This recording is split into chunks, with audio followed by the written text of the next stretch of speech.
Come closer. The hollow has something for you tonight. The attic smells of dust and time. Wood creaks beneath your steps, as though each plank remembers you.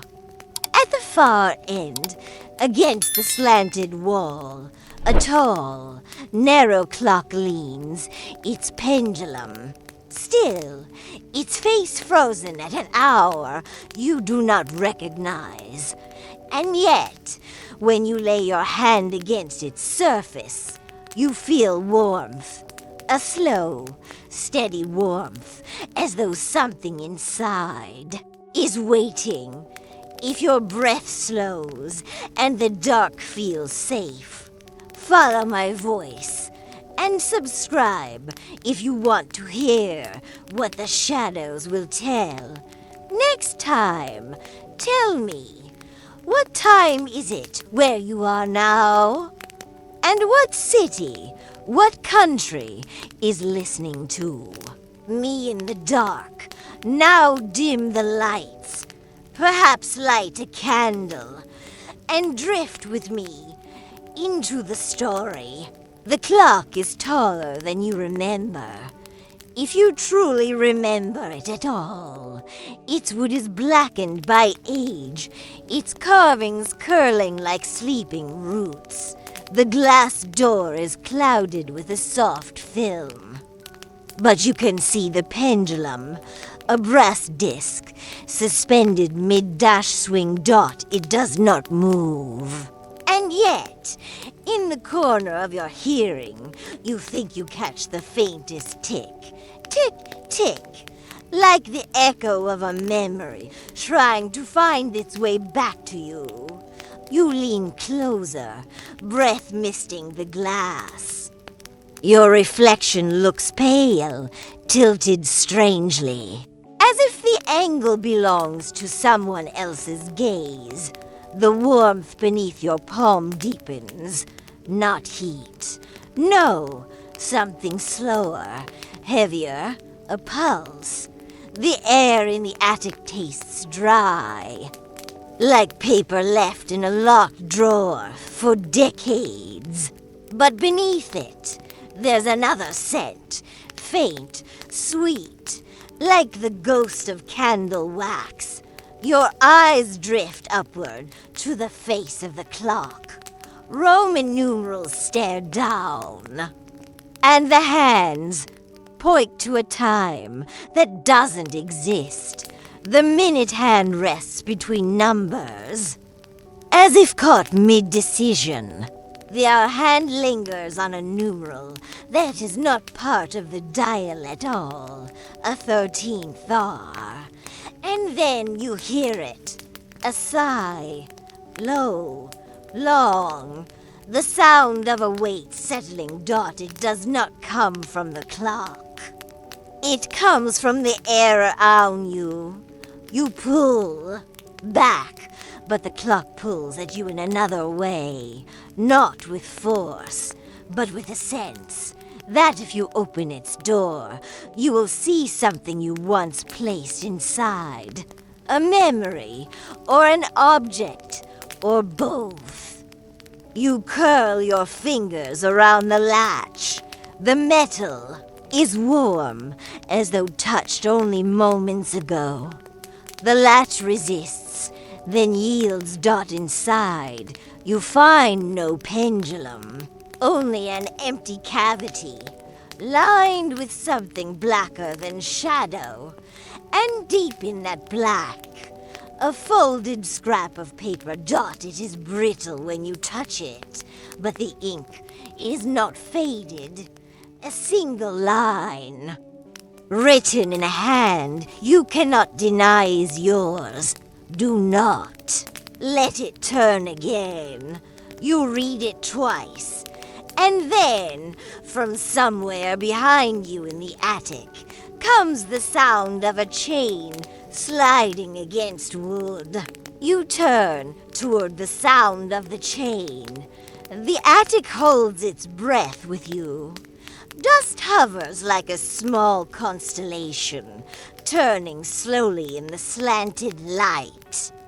The kind of light that doesn't show you where it comes from. Only where it lands. There, a trunk you barely remember.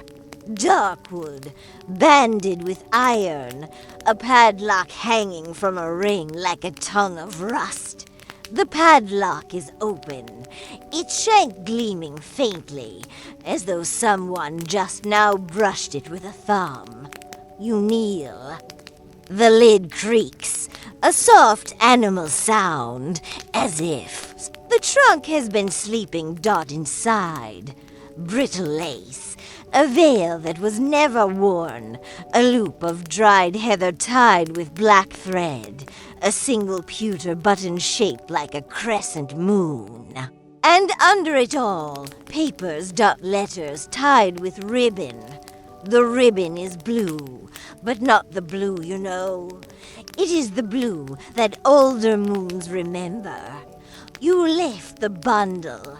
The nut gives with a sigh. And the letters bloom in your hands. The handwriting is neat, measured, each letter seated like a guest in a careful row. A name appears at the top of one, your name, and yet it isn't. A variant you have never used. A spelling you would argue against, and still, you know the curve of that. Capital. You know the way your wrist leans in the long strokes. Dated November 3rd, 1825. You read the date again. It will not change. You draw air, slow, and begin to read. My dearest, I have done as we agreed. The clock is stilled. The hour will not turn again, while the weight is kept lifted and the pendulum removed. I ask you, if I falter, to be my second hand, to press against the glass and keep the warmth from cooling. The garden has taken the seed. The will remembers your lantern, if the letter finds you before you are born. Forgive the tangle. The hollow counts differently. Burn this before the 13th chimming. Speak nothing aloud after the second breath. The ink shines as if it were written 5 minutes ago. A faint smear sits where a tear might have fallen, or where a drop of lamp oil kissed the page. You pause, because beside the signature, which is your signature, there is a tiny mark, a moth, drawn with 3 strokes and a dot. The same mark you have doodled in the margins of your notebooks without knowing why. A whisper gathers just behind your left ear, close enough that your skin pulls tight. It is not a word. It is the sound of a page begging to be turned. You lift another letter, and another. Some are blank. Some are written to no one. Some are addressed to a single initial. One is sealed with black wax, pressed by a stamp carved with winding roots. You run your thumb over the seal, and then you hear it, a soft click from the clock behind you. Not a tick, a click of a latch catching. You don't turn, you keep. The letters close to your chest, as if held there. Your heart might read them faster than your eyes. In the corner of the trunk, a paper thinner than ash weights. You almost miss it. It is folded in half, then half again, then again, until it is the size of a thumbnail charm. When you unfold it, the folds remember themselves. And the creases keep trying to close. Do not let it turn again. The same sentence from inside the clock, but your hand, looks older here. Days older, centuries older. You read the first letter again, the one dated 1825. Now, a new line is there. It sits neatly between two others. If you fail, be kind to the face beneath the floorboards. You blink. The ink no longer gleams. It has settled as though it dried years ago. You glance to a photograph tucked at the bottom. It is not quite a photograph. It is older, a salted paper print that drinks up light and keeps it. The subject is a desk in this attic before the roof warped. At the desk sits someone with your posture, but blurred in the face. The hands are clear. Your hands on. The ring finger, a moth charm carved from bone. You look at your own hand. No ring, but the skin bears a pale groove. The attic feels wider. The letters warm against your palm, breathing with you. You lift the sealed letter again. The black wax waits. Smoke curls from it. Though nothing burns, you think, open it. You think, burn it. You think, do not let it turn again. A new page slides out from beneath the sealed one, already bearing your name. And tomorrow's date. Just 3 words. Do not speak. The clock will not tick. But somewhere in the wood, a knot flexes. You tie the blue ribbon, return the letters to the trunk, and slip the thin folding page into your pocket. Behind you, the chain makes the sound of a patient animal lying down. You do not move, though your reflection has learned to stand beside you, to breaths braided, to fogs on the same feathery pane of time. Your gaze slips past the clock's clouded door to the far slope of the attic wall, where old portraits lean like resting travelers. You do not remember bringing them here. Frames nested in frames, gilding flaked to dull straw, black wooden edges eaten by slow moth bites of age. A cloth hangs over one. Not a sheet, a funeral scarf. Dark, matte, heavy with quiet. The air around it keeps a colder temperature, as if the scarf asks the room to keep a respectful distance. Your second reflection tilts. You tilt with it, as though you were both listening to a bell buried under snow. You step, gentle, toward the veiled frame. The floor murmurs its approval. Under your feet, the boards flex. And for half a breath you feel the shape of another. Staircase beneath this one, curved at a different angle, leading not up or down, but sideways toward a house that never stood. Your fingers find the scarf's edge. It is cool, velvety with dust, and faintly scented with lavender dried a lifetime ago. A moth-shaped charm, bone-thin, has been stitched to the hem with red thread. The same little moth you draw without thinking. You touch it, and the thread tightens, as if the charm were bracing for weather. You draw the scarf down. The frame wakes to you like an iron clenching. Tarnished gilt. Small flowers curled into spirals, winding roots masquerading as blossoms. Behind the glass, a portrait dotted is you, and not you, your face. Yes, but mapped with lines your mirror has never granted you. Lines that are not quite age, not quite fatigue. Constellation set by years you have not lived yet.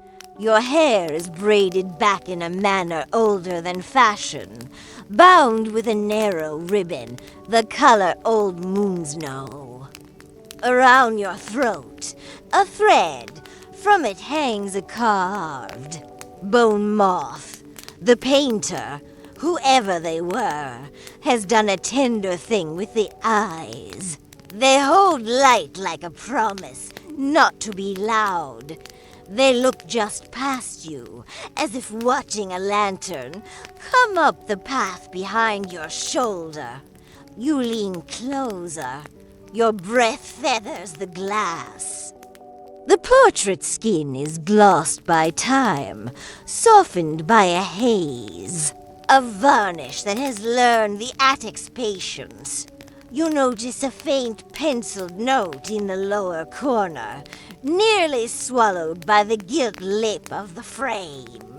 Hold at 13th. The same crooked hour the clock pretends to offer. You whisper, without sound, "Do I know you?" The painted mouth, closed as a kept book, seems to relax by an almost impossible fraction, not a smile. Recognition, as if your question were a warm cup placed in cold hands. Something inside the frame replies just once, a delicate click, like a pin settling in a hinge. Your second reflection shifts in the clock's glass behind you. For an instant the attic doubles, two attics layered, one with you alone. One with you and a companion, whose outline declines to be named. The layers. Breathe together, misalign, breathe again, and overlap. You move your palm to the frame's lower edge. The wood radiates a hush. When your skin meets it, you feel the smallest pulse, like the memory of a heartbeat left in a room after a person has gone, pinned to the backboard. Just visible, where the portrait's canvas doesn't quite meet the frame, a strip of cloth peeks out, deep green, velvet ribbon. You know this ribbon. You have seen it in a dream, tying a bundle of letters shut while winter breathed at the window. You angle the frame forward. A sprinkle of tired gold dust falls, catching the light that does not confess its source. Under the canvas, something resists. A pocket, a narrow sleeve of space that should not exist. Your fingertip enters, only the tip, and touches paper, stiff as bark. You coax it free. A small card, edges scalloped by age, with an oval of salted light in the middle. A miniature portrait dot you. Again you, but not this you. Nor the painted you from a third angle, wearing a lantern. On a cord around your wrist, like a pilgrim who needs both hands for other work. In this smaller image, your gaze meets the lens, calm, as if you were the one taking the photograph from inside the card. On the card's reverse, one sentence, written in your hand, but pulled thin by a hurried wrist dot look for the face beneath. The words carry the softness of charcoal. They leave a gray kiss on your skin when you press your thumb to them. The portrait in the frame holds its painted breath. Do not let it turn again. Your pocketed note reminds you, folds twitching as if trying to refold themselves. You tilt the larger frame farther. A whisper travels through the attic, crossing rafters like a moth choosing beams. Dust drifts into patterns that briefly resemble script, then loosen, then vanish. You think of the trunk, of the blue ribbon, of the sealed letter blooming smoke without a flame. You think of the well in your dream, the one where a lantern waited at the bottom, glowing like an ember that refuses to die. Behind the portrait, the backboard releases with a sigh. The nails complain politely. You slide the canvas forward an inch, two. Enough that air, old as the house's memory, touches your knuckles. There is something tucked there after all, not paper, a key. Ancient brass, teeth worn like coastline. It is warm, so warm it almost startles, but you do not startle. You let the warmth thrive, then pass through your skin as a courteous guest. You lift the key into the half-light.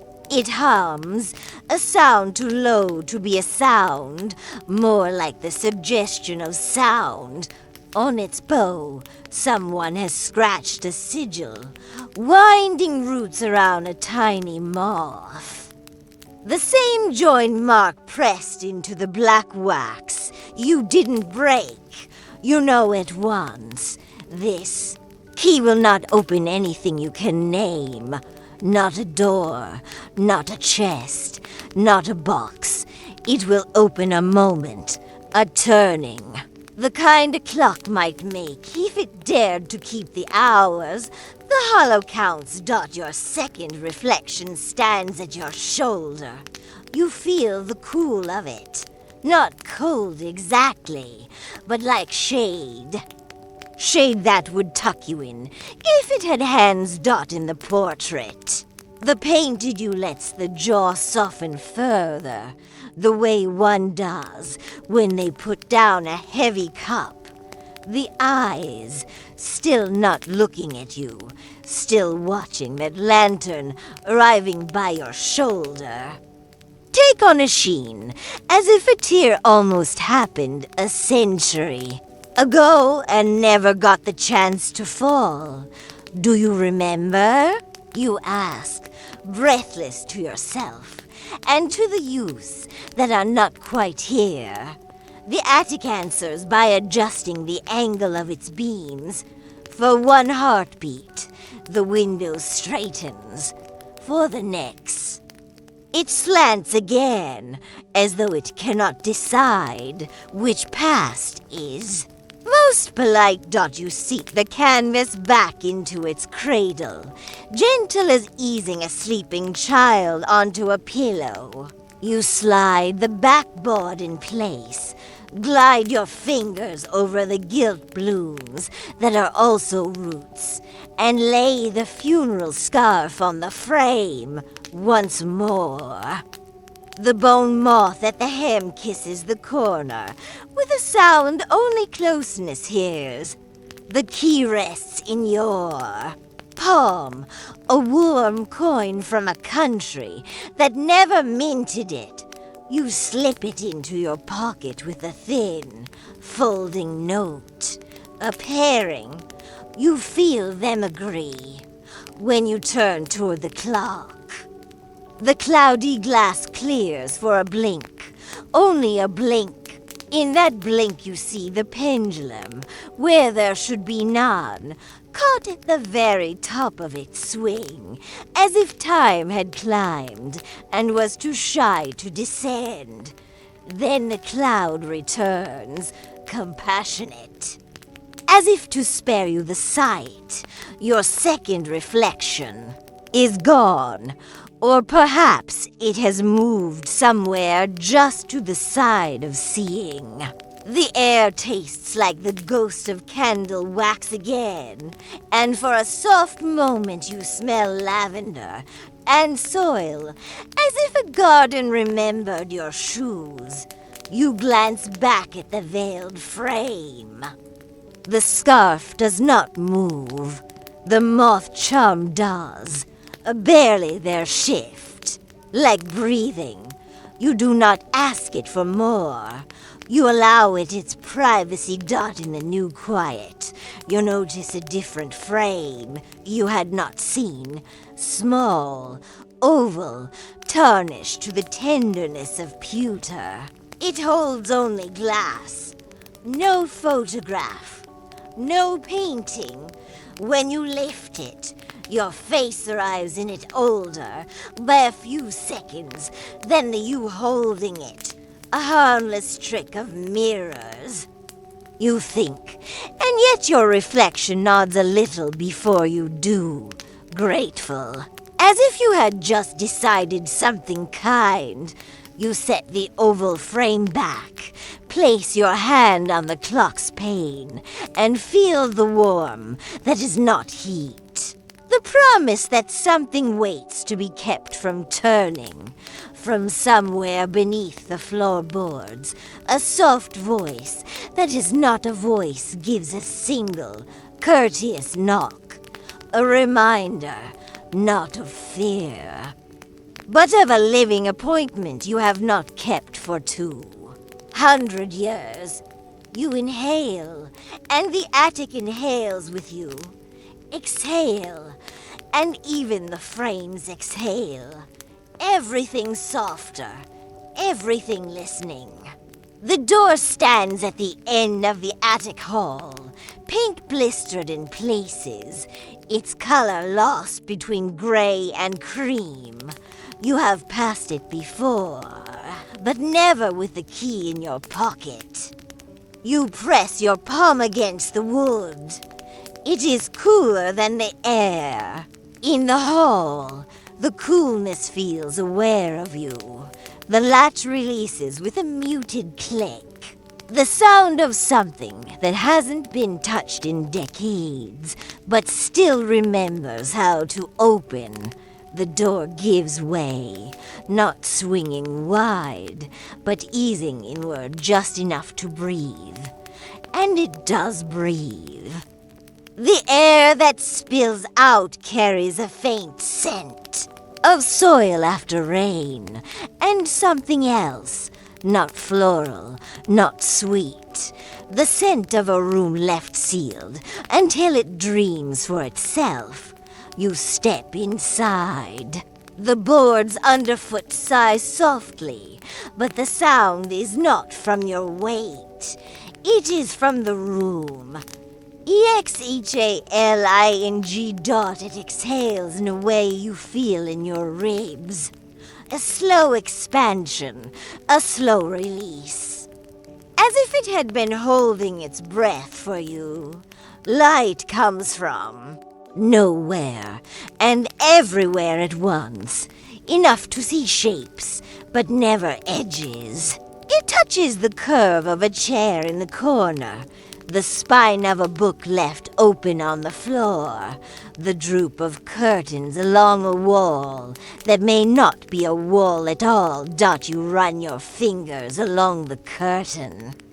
The fabric gives under your touch and then resists, like a body half asleep deciding whether to wake. Somewhere in the corner, a faint, slow thump. It is not loud enough to startle, not close enough to locate. A heartbeat, but whether yours or the room's, you cannot tell. You glance back at the doorway.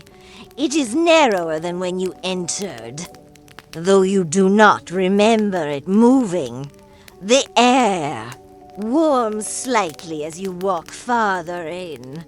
Shadows fold along the ceiling beams in the pattern of a rib cage, and you think, without wanting to, that you are standing inside a chest. A chest that has waited to centuries to inhale again on a small table by the far wall. An object waits beneath a cover of dust. It could be a box. It could be a book. You wipe it clean with your sleeve. The cover is leather, soft and worn as old gloves. It bears no title, only a mark pressed into the center. Winding roots around a moth, its wings closed. The moment your fingers touch it, the room exhales again. Longer this time. And for an instant, you feel it breathing through you, as though your lungs have been borrowed. You open the cover. Inside, not pages. A hollow carved into the shape of a heart, lined with cloth so thin it could be mistaken for skin. At the center rests something wrapped in red thread. You lift it. It is light. It is warm. The thread has been tied 13 times, each knot small and deliberate. You know you could untie it.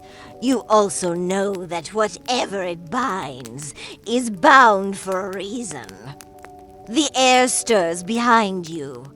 Not a draft, a breath. You do. Now turn. You let the warmth in your palm grow, and in that warmth you hear the faintest voice.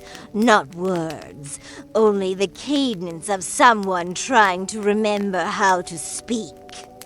You set the bound object back into its hollow, close the cover, and place the book back on the table. The heartbeat in the corner fades. The curtains settle. The light softens. You step toward the door. It is wider now, as though the room has decided to let you go. You pass through. The latch catches behind you without your help. And in the silence after, you feel it, the faint lift of the air in your chest, as though a piece of the room's breath has decided to stay with you. The voices begin without warning. Their eye-like fog spilling through a keyhole, soft, shapeless, and slow enough that you could mistake them for the settling of air. But there are syllables in them, shapes you feel in your teeth before you can understand their sound. They are saying names, not calling them out, placing them, laying them gently in the space between breaths, so they hover in the air without ever falling. One of the names is in a language you do not know. Its vowels stretch like silk being pulled across a floor. Another is in your own tongue, but bent, tilted into an older shape, as though someone spoke it long before you were born, and it has been sitting in the dark, gathering dust and patience. You pause in the hall. The floorboard beneath your foot feels oddly hollow, the way wood feels when it remembers water. You lift your weight slightly and hear it, a small resonance. A slow thud traveling through unseen beams. As if something inside the floor shifted its attention toward you. The voices pause. Then they return, closer. Not around your head, not inside your ears, but just behind the place where your name lives inside your skull. Ahead, a narrow table waits by the wall. Its legs bow slightly inward, as though it has been holding its breath for too long. A stack of papers leans against a small jar filled with dried stems, rosemary, perhaps, or something pretending to be. You steady the papers with your hand. One slides free and drifts to the floor. You pick it up. It is covered in writing, but the letters do not sit still. They curl and shift, small vines adjusting themselves to sunlight. You blink, and they freeze. The words have turned into a list of names. Some are crossed out with sharp strokes. Some are circled in a single line of faded ink. Some are left untouched, naked on the page. Your fingers hover over one of the untouched ones.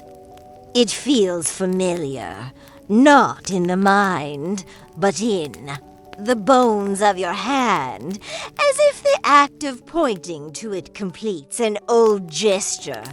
You mouth it before you realize you've decided to. The sound slides from your lips like warm water leaving a cup. Somewhere far away, a single bell tone answers. It is not loud. It is not close. But it feels exact, the way a key feels exact when it meets the right lock. The voices hush at the sound. They gather themselves like skirts lifted from wet ground, withdrawing just enough that you notice their absence. You stare at the name again. It has changed, not in the shape of the letters, but in the way the ink sits on the page. Darker now, as though it was written just a moment ago. You turn the page over, blank. But the texture is wrong for paper, softer. Fibers pressed from cloth rather than pulp. When you press your thumb to it, a small bloom of warmth answers, like the memory of holding a coin too long in your palm. You set the sheet back on the table. It slides off again, the second time. It lands closer to your foot. The voices resume, but quieter now. They do not use the name you spoke.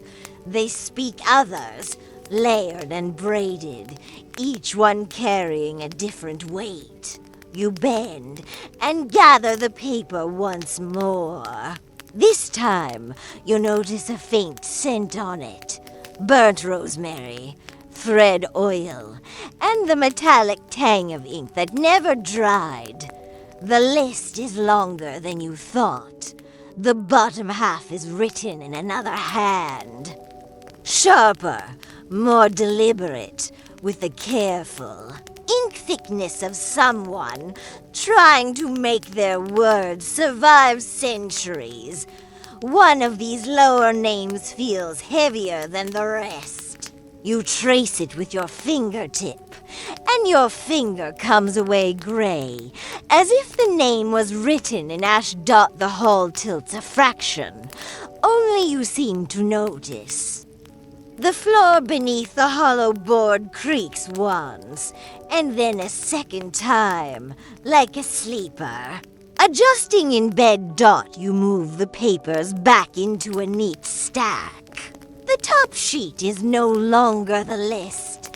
It is blank again, the way a mouth closes when a question comes too soon. The jar of dried stems beside it leans toward you. Something tiny rustles inside. The sound of a seed shifting its position. You think of planting, of gardens that do not belong to the present season.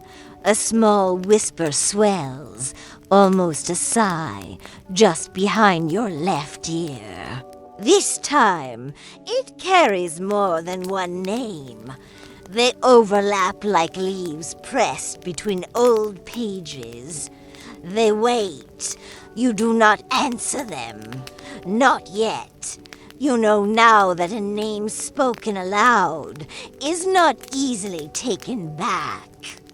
Instead, you place the sheet back under the jar, the way one tucks a child into bed.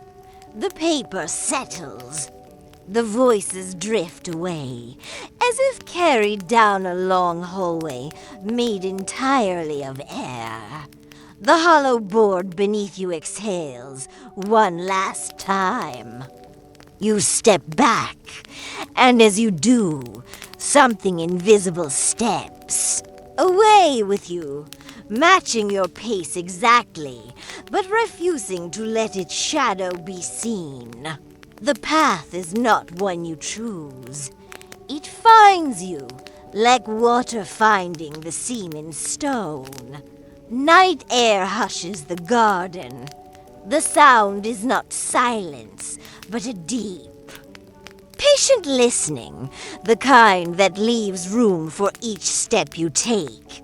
Your feet move as though remembering a pattern learned long ago. Gravel accepts your weight without protest. Past the elder tree, through a gap in the hedge, where the leaves bow as you pass, you arrive at a small circle of earth. The well stands at its center. Its stones are rounded with age, cushioned in moss, the color of old velvet. A crossbeam of wood leans slightly, the rope looped twice over it. Once for caution, once for habit. You rest your hands on the rim. Cool stone greets you, damp in places where dew has settled early. Below, the dark breathes upward, a slow, deep exhale that tastes faintly of wet leaves and unlit spaces. You lean in. Somewhere far below, water answers itself with slow, patient drips. Each drop seems to take its time falling, as though reluctant to reach whatever waits beneath. Your fingers find the rope. It is dry, its fibers stiff with the memory of weight. The creak it gives is more like a sigh than a complaint, a rope remembering its work. Near your boot lies a small pebble. You pick it up. Its chill pressing into your skin, and let it fall into the throat of the well. The air holds it for a moment, then the faintest plink touches your ears, followed by ripples you can feel but not see. A draft rises, not falling in, but climbing out. It hums as it comes. A tone without a voice, like the ghost of a song that never had words. You stand without speaking. You have learned tonight what speech can wake. In your pocket, your hand brushes the folded scrap you found before. The paper is cooler than it was earlier, but the brass key beside it is warm, as though it has been thinking. A memory surfaces, not sharp but whole.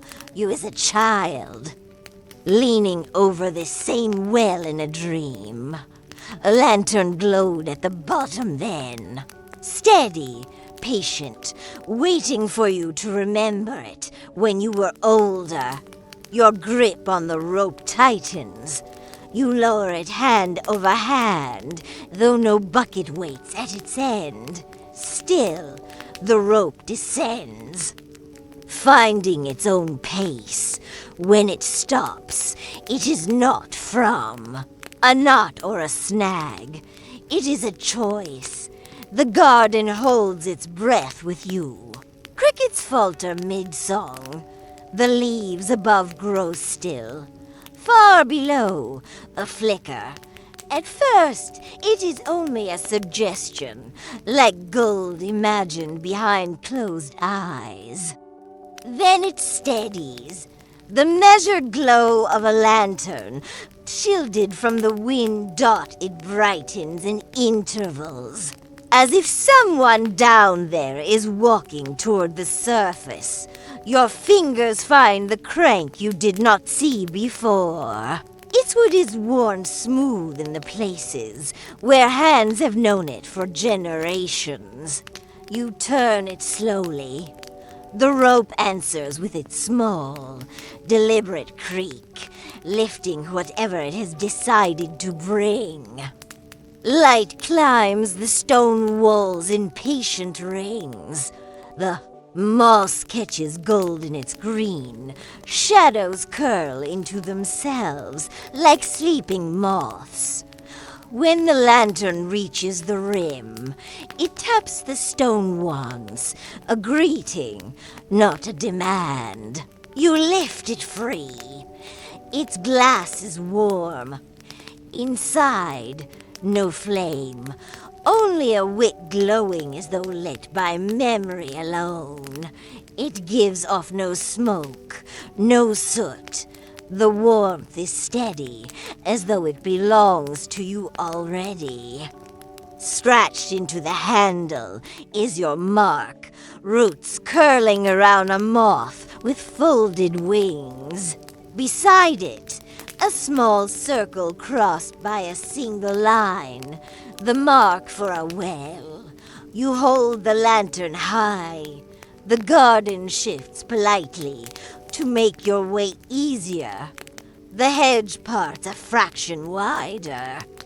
The stones underfoot round themselves, and the elder tree draws back a low-branched dot at the far side of the well, where its wall meets the shadow of the tree. Two stones sag away from each other. Between them, a narrow seam of darkness, neat enough to feel intentional. You kneel. The lantern's light fills the seam. Inside, something gleams. A loop of thread, a glint of metal. A scrap of green velvet. You reach in. Draw out a small bundle tied with red thread. 13 knots hold it closed, each one tight as if set by someone unwilling to be hurried. It is not warm, but it is not cold. It is listening to you. You untie one knot, not the first, not the last. The thread loosens with a sound softer than breath. Inside, a moth carved from bone, a curl of root so fine it could be writing, and a folded paper. The paper smells faintly of wax. When you open it, words rise to the surface of the fibers, like ink waking from sleep. Lower the light when you hear the floorboards breathe. Do not speak until the second breath. If the face beneath wakes, be kind. No signature, only a pencil. Moth drawn in 3 strokes and a dot. You fold it again. Ready the single knot you loosed, and place the bundle in your pocket. It rests against the note and the key, and together they give a small, shared warmth. You rise. The lantern's light bends around you as you turn toward the house. At the threshold, you glance back. The well's darkness closes like an eyelid. It is not sleeping. It is simply being polite. Inside the house, cool air greets you. Far above, floorboards take a slow, deliberate breath. You dim the lantern, not out, just down, and the house exhales in return. The second breath comes a moment later. You wait for it before moving. Only then do you step into the stairs' shadow, beginning the climb toward the attic, toward the clock, carrying a light that knows how to live in the dark and how to return. You climb the stairs in the lantern's softened glow. Its gold clings to the banister, draws a faint line along the worn curve of each step. The air grows warmer the higher you go, not summer warm, but the kind of warmth you find pressed between the pages of an old book, long kept, long waiting to be opened. Dot above, the clock is not ticking. Yet the sound of a tick finds you anyway, slipping into the narrow space between your breaths. It is uneven, hesitant, as though unsure if time should continue at all. The stair beneath your foot groans, a deep note that travels into the walls. Somewhere behind it, a chain stirs. The sound is slight, a shiver of metal, then stillness. You keep climbing. The lantern's glow brushes rafters that seem lower than before. Their beams crossing like fingers, interlaced against the sky.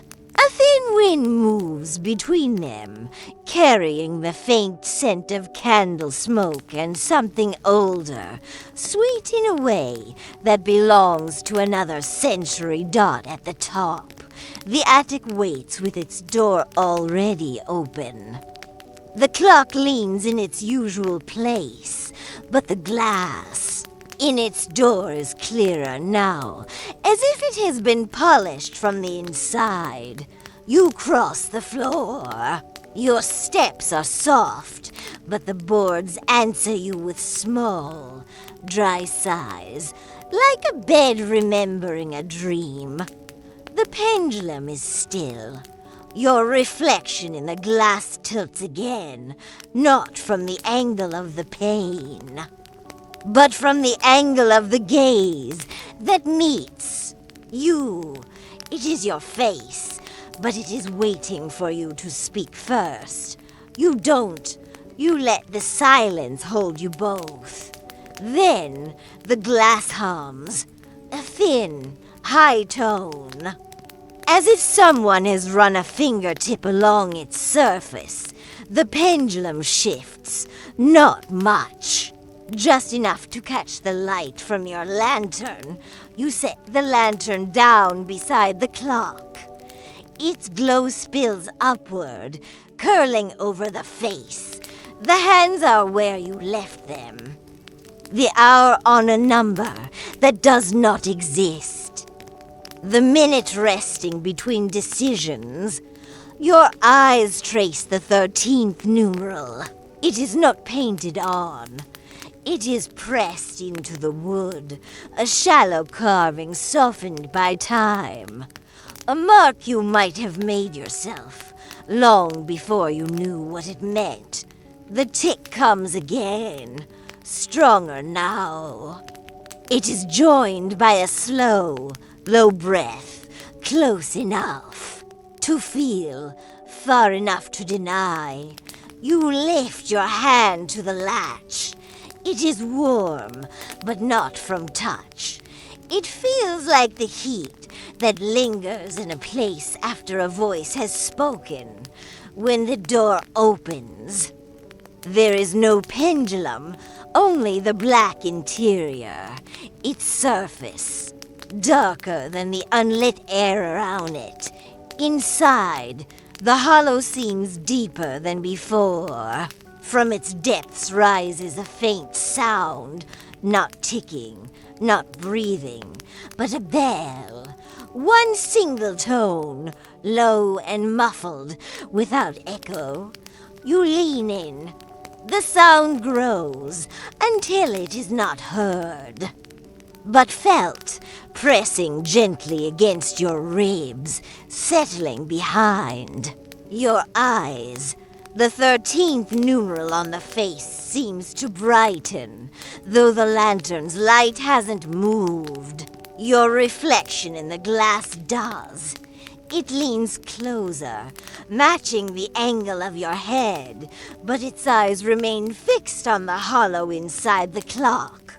You sense that if you reach in now, you will not find the paper you left earlier. You will find something heavier. The breath comes again. Slow, long, a sound that does not belong to lungs. It brings with it the scent of the well's moss and the faint wax of the paper bundles. You withdraw your hand, not out of fear, but because you understand. Some things wait not to be taken, but to be remembered. The pendulum shifts again, forward this time. It does not swing back. It waits there, as though marking the start of a new time that only the hollow knows how to keep. You close the door. The latch clicks, soft, final, like a page turned by an unseen hand. Behind the glass, your reflection straightens. It gives the smallest nod. You lift the lantern, its glow steady, and turn away. The air behind you feels heavier now, as though the 13th hour has begun, and everything within its span has chosen to stay awake. The 13th hour moves with you as you descend from the attic. Its weight does not slow your steps. It bends the air around them, making each footfall sound nearer to the ground than it truly is. You return to the hall where the hollow board waits. The lantern's glow tilts across the floor, finding the same plank that softened under your step before. It groans when you press it, a sound both reluctant and familiar. You kneel. The air here is different, not cooler, not warmer, but closer, as though the space below is leaning toward you. Your knuckles rap lightly against the board. The sound answers back, empty at its core. A hollow large enough to hold more than air. You run your fingers along the seam. The grain is raised where the years have shifted. At one edge, a loop of coarse thread peeks out, frayed in places, but still holding to its work. You take it between your fingers. It slides easily, a slow pull that carries with it the whisper of rope drawn over stone. Something beneath moves, not much, just enough to tell you it is listening. The board lifts, only a hand's width at first, then farther with the steady reluctance of something waking from long sleep. Dust slips into the air. The lantern catches it in small gold sparks before it drifts back down. Beneath the board is not darkness.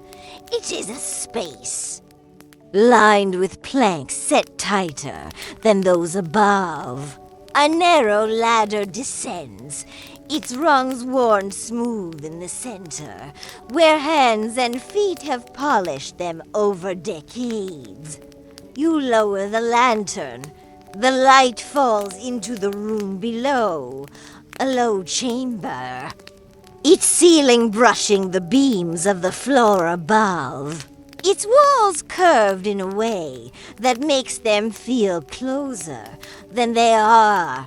You climb down. The wood beneath your feet is dry, but it bends slightly, the way a boat's deck does on water. The air is still, yet carries the scent of rope oil and faint wax, the same as the bundles you have found. Before, along one wall, small shelves. are set into the wood. Each holds an object, some wrapped in cloth, some left bare. You see a brass button, its edge worn, a glass bead the color of rain. A folded scrap of paper, tied with a single nut dot at the far end of the room, sits a low table. Its surface is marked with rings, as though cups or lanterns have rested there for centuries. On it lies a box. The box is narrow, its lid held by a latch so small it seems almost decorative. You touch it. The latch clicks, and the sound feels louder than it should. Carried away by the close air dot inside, not treasure, not paper, but a small stone bowl. Its surface is etched with the same rutan moth sigil as the lantern's handle dot. At the bottom of the bowl rests a layer of dust finer than ash. You move the lantern closer. The dust shifts, not from your breath, but as if it has recognized you. The bowl is heavier than it looks. You set it gently back in the box. The shelves seem to lean toward you now. Their objects quiet, but intent.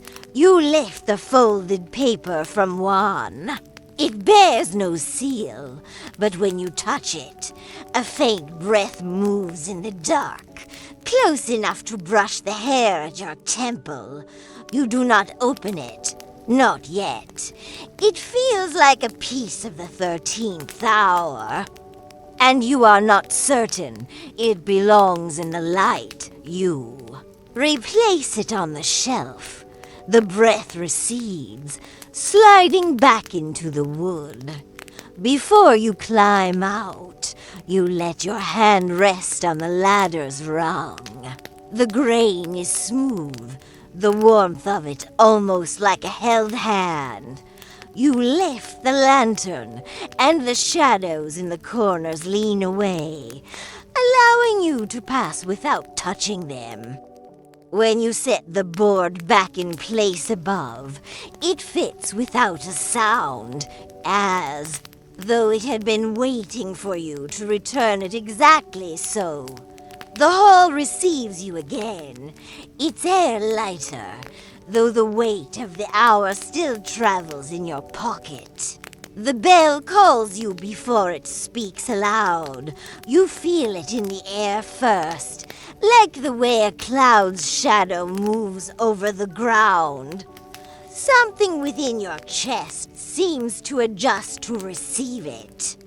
Then the sound arrives, a single, deliberate chime, low and sure, as if it has been crossing a very long distance to reach you. You pause where you are in the hallway. The lantern in your hand trembles slightly, its light shifting in the glass, casting long shapes that slide over the walls like fingers. The wick hisses, and in that hiss is a suggestion of direction. Does your feet remember the place before your mind does?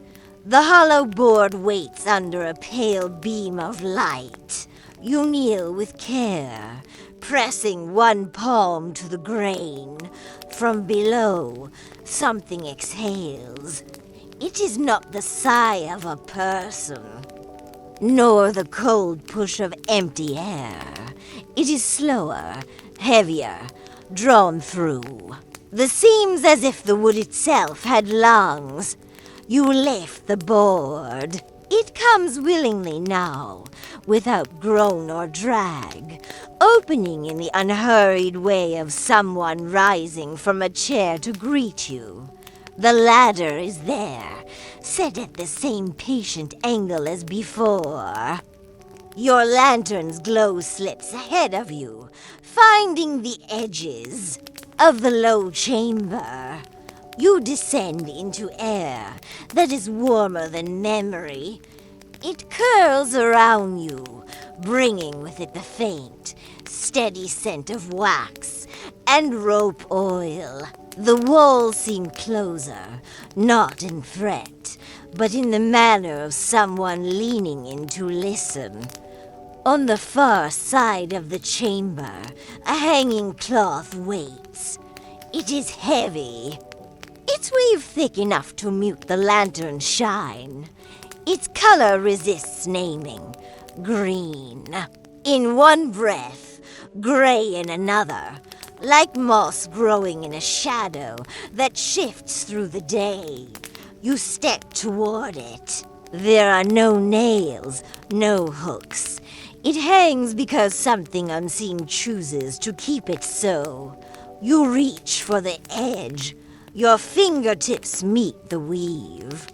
It feels warm, as though it has been held by unseen hands. The thread gives easily. It unravels without hesitation, folding in on itself, sliding aside as though it has been waiting for this moment alone.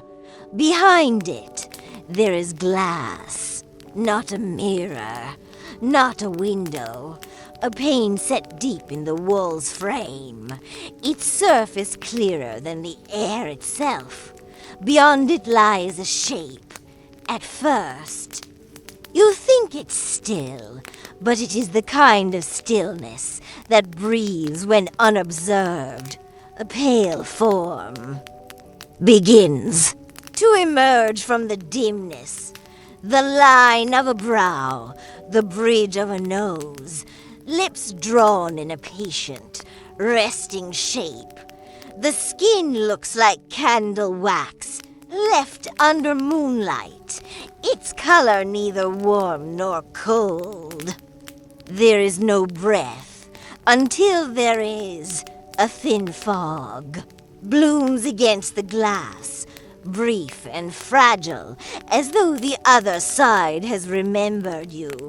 You raise your hand and place it flat against the pane. The cold is deeper than the well's water, yet softer than polished stone. It enters your skin, settling into your bones. Your reflection drifts into alignment with the face beyond. The eyes open. Slowly, they are the color of old ink washed.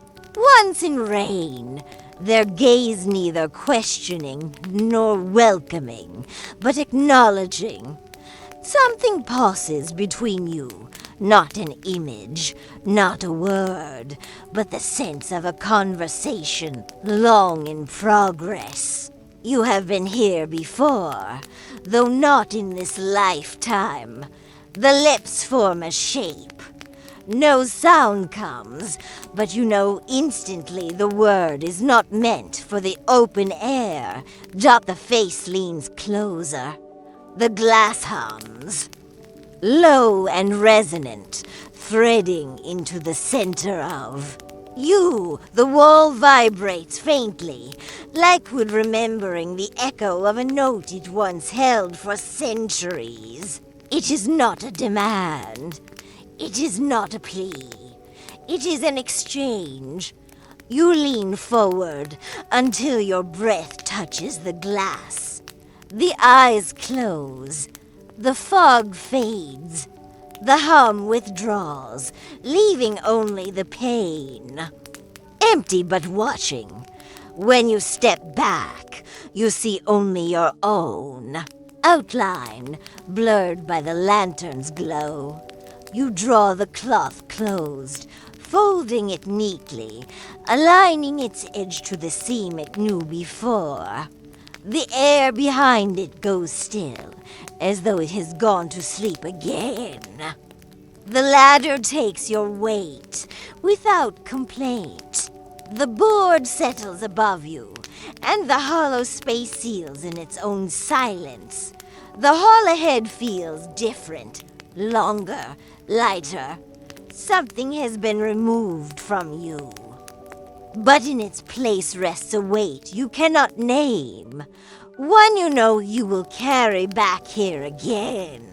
The stairs remember you. Each step feels slower than the one before, as though the wood beneath your feet is measuring you, counting your weight, matching it against the last time you came this way. The lantern leads. Its light brushes against the rails, catching on small whirls in the wood grain, leaving tiny pools of gold that dissolve behind you. The attic waits open. It no longer feels like a place abandoned. Something has filled the air here, a density, an intention. Even the dust seems to have drawn closer to the floor, as if holding its breath. The clock hums. It is not the sound of a machine, but the resonance of a living thing resting and watching. You cross the boards slowly. They do not protest. They accept your tread the way soil accepts rain. The face of the clock catches the lantern's light. The 13th numeral is deeper now. It's cut no longer a simple carving, but a hollow that seems to absorb light and keep it for itself. You rest your fingertips against the glass. The warmth there is strange, not the warmth of touch, but the warmth of something that has been awake for a long time. Inside, the pendulum stirs. It swings once, a single arc, and stops. The weight at its base leans into the pause, as if awaiting. Your choice dot at the base of the clock rests a slip of paper. You do not remember it. The paper is thick, its surface faintly ridged. In dark ink, a single line waits. Do not turn the hands. The letters are careful, drawn by someone who understands. The cost of haste. The ink is still soft. It smudges under your thumb. A breath catches beside your ear. Quick, sharp, close enough that you feel the air move along your skin. When you turn, the attic is unchanged. You unlatch the clock's case.